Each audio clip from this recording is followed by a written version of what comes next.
Two questions from the internet, and then we're going to start round two with New Jersey.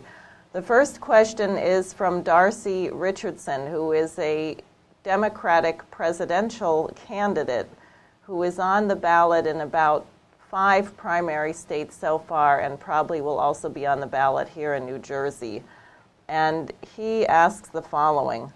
He says, while Jacques Cheminade of France is absolutely correct in his statement that Greece is only the first domino in a carefully planned angular annihilation and austerity bloodbath masterminded by the European Central Bank and the world's leading bankers, those including the powerful Goldman Sachs investment firm that bundled millions of dollars for Barack Obama's election in 2008 and whose speculative orgy caused this calamity, to be followed by similar draconian measures inspired by the same financial elites in Portugal, Spain, Ireland, and Italy.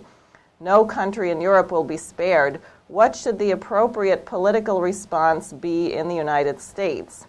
What realistically can the average working class and middle income American do to fight this cruel-minded and Spartan strategy of the elitist financial oligarchy? A strategy clearly destined to be imposed upon the unsuspecting and ill-informed citizens of the United States following the 2012 elections. Secondly, and this is a question we're getting from many places, and what is clearly shaping up as one of America's darkest hours, would you and LaRouche PAC consider fielding a third-party ticket against the Goldman Sachs-occupied White House and the eventual nominee among the GOP's 4 horsemen of the apocalypse in the 2012 presidential campaign, putting its own ticket in the field similar to the national recovery ticket that you courageously led a quarter of a century ago? I'm sure you would wholeheartedly agree that the United States needs a 21st century FDR. Thank you, Mr. LaRouche. Okay, well, first of all, the worst thing about war is you've got to have a basis for winning it before you start it. You may do it out of desperation, as has been done in times, but that's not a very good idea to get into if you can avoid it. What is needed, it would be sufficient, and I'm talking about what would be sufficient to do the job directly. 1, Glass-Steagall. Without Glass-Steagall, you cannot save the United States. Therefore, that must be restored immediately. It's not a question of the next election. It's now. We need a Glass-Steagall election now, right now, and nothing less. Secondly, you cannot cause a revival of the U.S. economy on any significant level without returning to a credit system, going back to the national banking system, which had been authored originally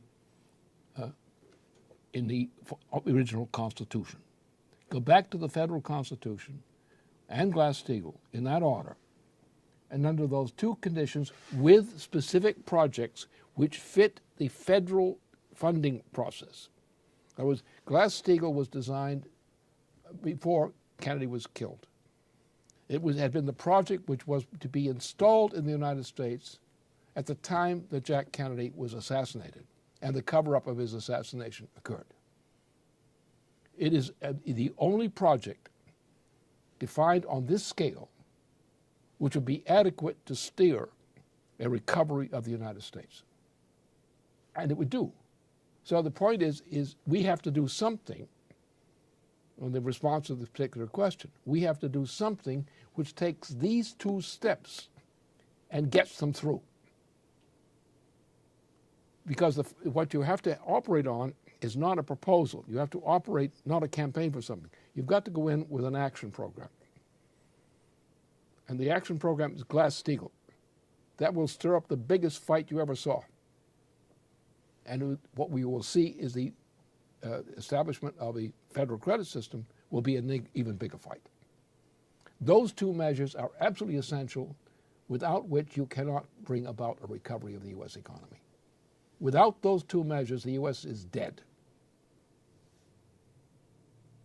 So what's needed is that. And in the spirit of what he's ostensibly, as I can see, proposing, that's exactly what has to happen. People have to unite around those 2 issues. Nothing else will work. Other issues may reflect good intentions, but they won't work. And therefore, we've got to take the shot that does work. And above all, you've got to keep it simple. Because you're trying to get a great number of the American people to move for something. So therefore, you have to make it very clear and very simple what you're asking for.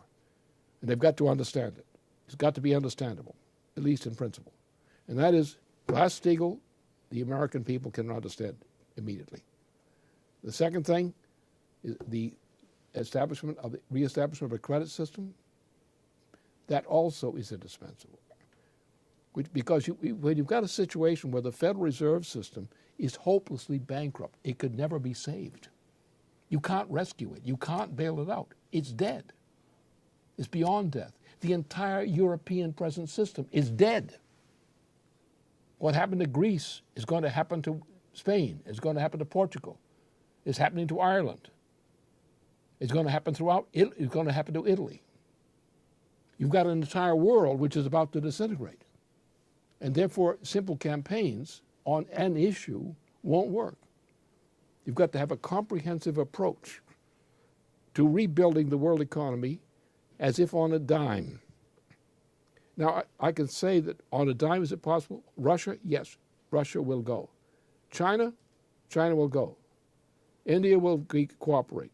Pakistan is now leaving its former provinces and is moving in that same direction. And in France, Italy is going to have to do it. France under Jacques is not maybe a minor candidate. He's a major candidate. He's a probable next president of France right now. He's not a remote shot. He's not a remote long shot. He's fully qualified in terms of background, his education and specialty, and trained in this and with me for years. We've been together on this thing. Jacques' effort in France is plausible. He has the credentials for it. He has the sufficient backing for it. He's a major candidate with all the requirements of a major candidate for president. And therefore, his work. Spain is a similar situation to deal with not much of an option. Portugal, destroyed. Italy, destroyed, but it could be saved. The political ability to do that. Germany could be saved. So, but only in this way. So that approach, and people mobilized around that approach, anything political to that end is useful. It may not itself do the job, but it's a contribution to stirring up the process which may lead to the successful result.